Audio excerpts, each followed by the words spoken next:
Hi, this is Ramirez with Tidewater Renaissance Fighting Arts, and we had a lively discussion last night about the plexi night, or using plastic armor for Harnischfechten. And I wanted to talk a little about it. I wanted to give some realities about it, and that I want to say that using plastic armor to learn about the techniques of Harnischfechten, if you're in a HEMA club, isn't necessarily a bad idea. I'm going to go over whether it's cost effective, some other realities, but I want to start out with if you're in a HEMA club and you're like, I want to do harness fectin, but I think it'd be cheaper if I just use this plastic armor from, let's say, HF Armory or Mac Armory, because the costs are astronomical. I'm going to shed some light and some realities about the pricing. But more importantly, if you're doing it just within your own club, and you have several people and they're all going to use plastic armor to learn some of the ins and outs of the techniques of harness fighting, nothing wrong with that. I did point out in the discussion we had that most harness events have a set of rules about the standards for armor, and that any modern materials serve as protective gear and don't count as armor. So, in essence, you could become a full plexi knight, and you could even fight in a Squire's List event. The difference being Squire's List doesn't require you to have the full armor requirement, and it can be anything from full on Blospectin, or it can be some armor and some modern HEMA gear.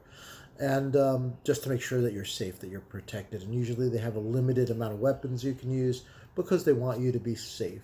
So if you're planning to go to a Harnischfechten event, you're doing a plastic night thing, well, basically you're fighting in Blospectin. That's for safety reasons. It's also kind of not fair to the people who are using actual steel armor that they're carrying all that extra weight, and you're not.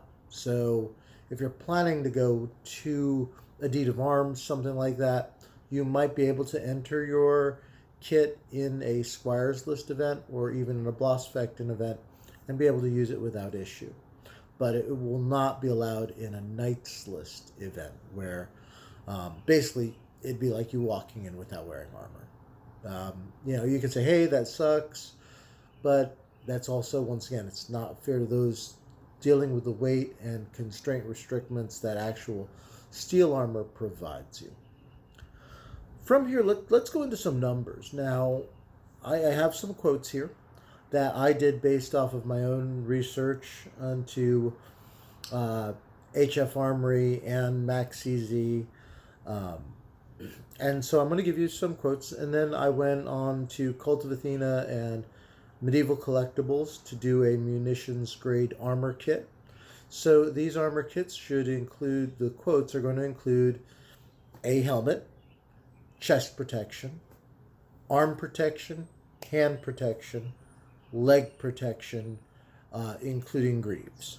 So if you're doing the Mac CZ, and in the case of the plastic armor, I'm including the Wakusi Saleh mask helmet. So that's obviously not for sale through HF or through Mac CZ, but to complete the Plexi Night, you'd need a helmet, so I'm using that as the basis. That's a $220 from Purple Heart Armory.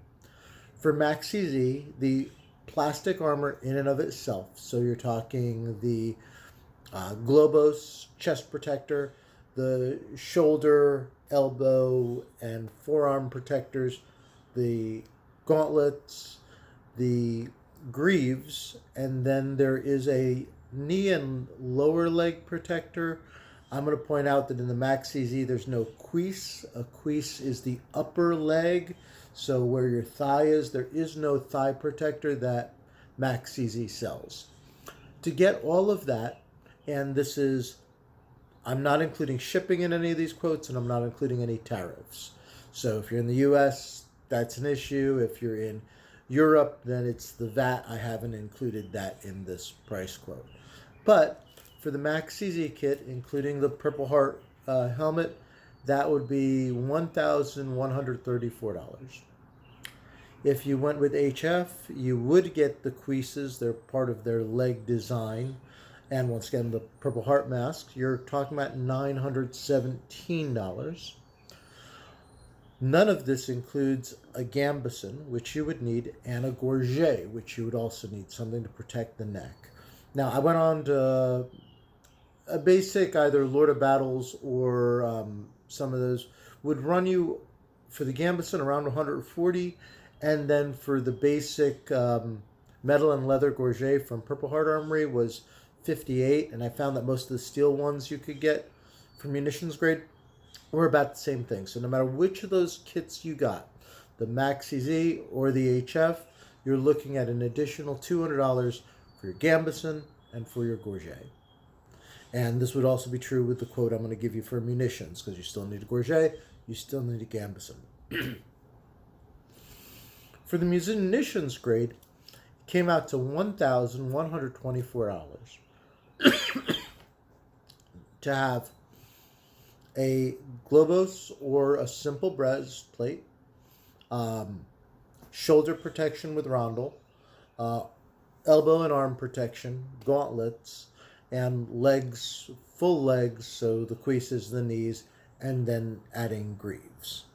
So none of these include chainmail for a couple of different reasons that I can get into. But basically, a 16 gauge mild steel full kit, including helmet. And in my case, I chose to focus on, because we're doing Harnischfechten, a clap visor bassinet with an aventail.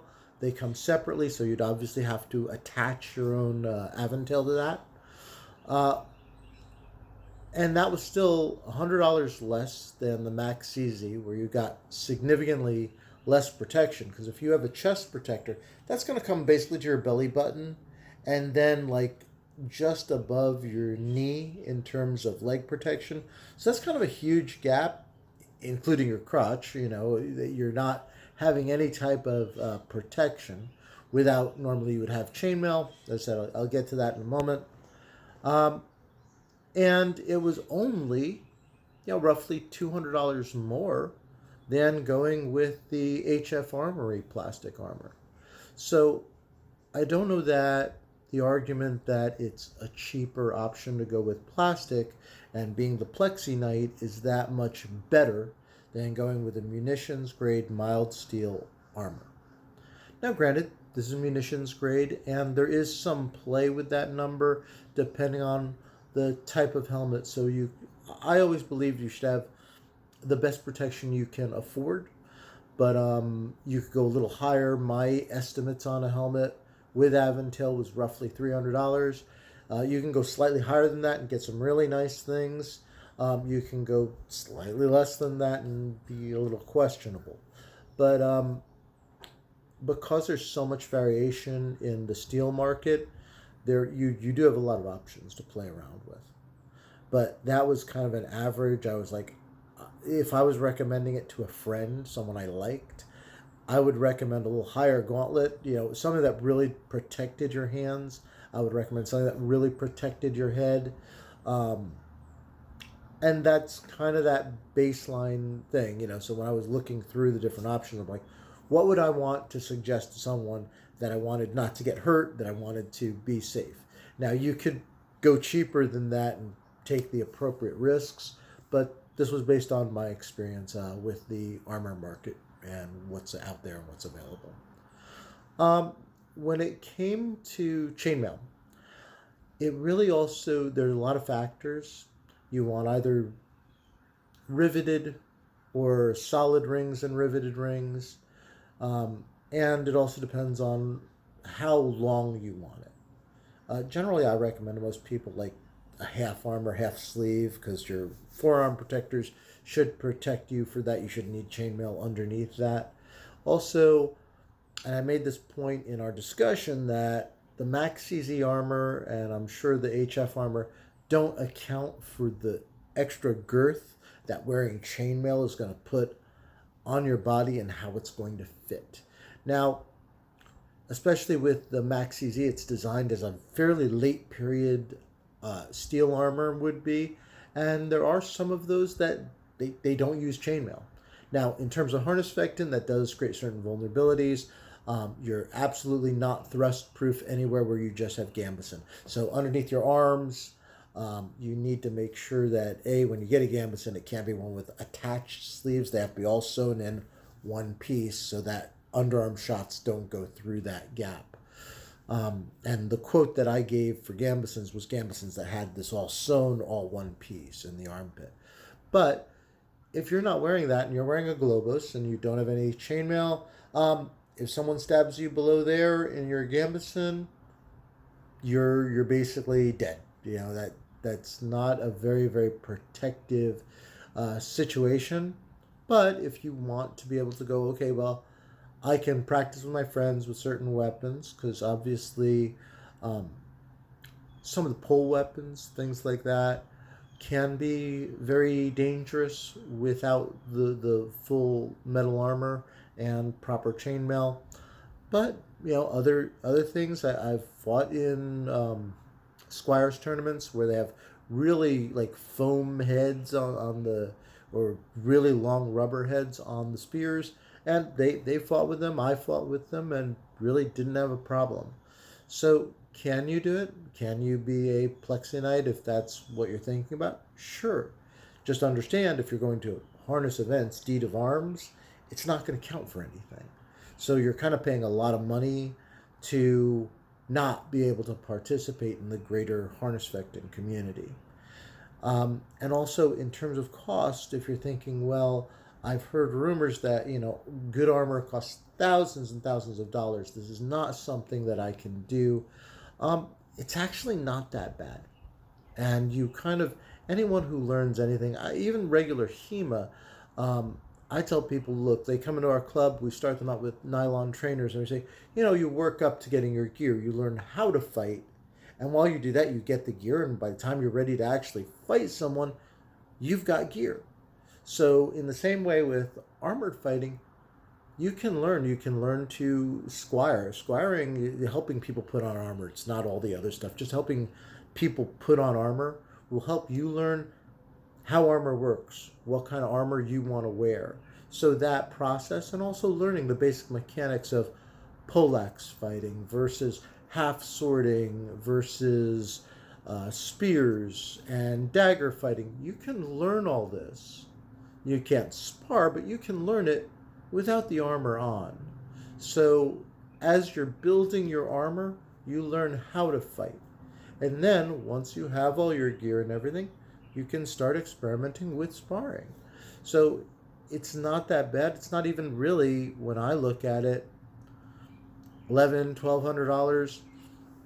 It's not that far off from what you spend for your regular soft kit HEMA gear. If you have a $300 sword, long sword, let's say, you have a jacket that's a minimum of $200, so we're at $5. Your mask should be another $200, so now we're at $7. Your gauntlets, at least another $200 there, so now we're at $9. And then the various bits and bobs for elbows, knees, etc. You're in the $1,000 range for your soft kit for HEMA, so it's not that big of a stretch. Now, granted, with the armor, we're not talking weapons, and we haven't talked. When it comes to chainmail, it depends on what kind of mail you use. So some people will do like a skirt and then voiders. Will you do a full hauberk? And those will change and play around with the prices, as well as what kind of metal are you doing. Mild steel, are you doing stainless steel? How big are the rings? There's a lot of things that fluctuate the prices on what you wear with your kit in terms of chainmail. That's why I didn't include it in the quotes. But it's something that you should kind of talk with people, and if you want, you can bring up the question in the Harnischfechten group, and I'm sure myself and several others would be happy to answer those questions.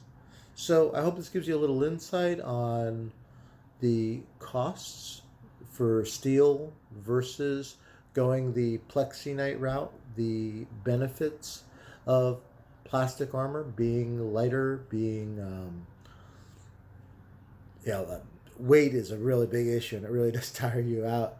So there are benefits, but in terms of if you're doing this just to play in your club and learn a little bit about what it's like to wear armor to fight against armor, it's not a bad idea. It's just that it's maybe not as cost effective as people think. And I just want to leave you with those thoughts. And I'll see you in the forums. I'm usually pretty active here. All right.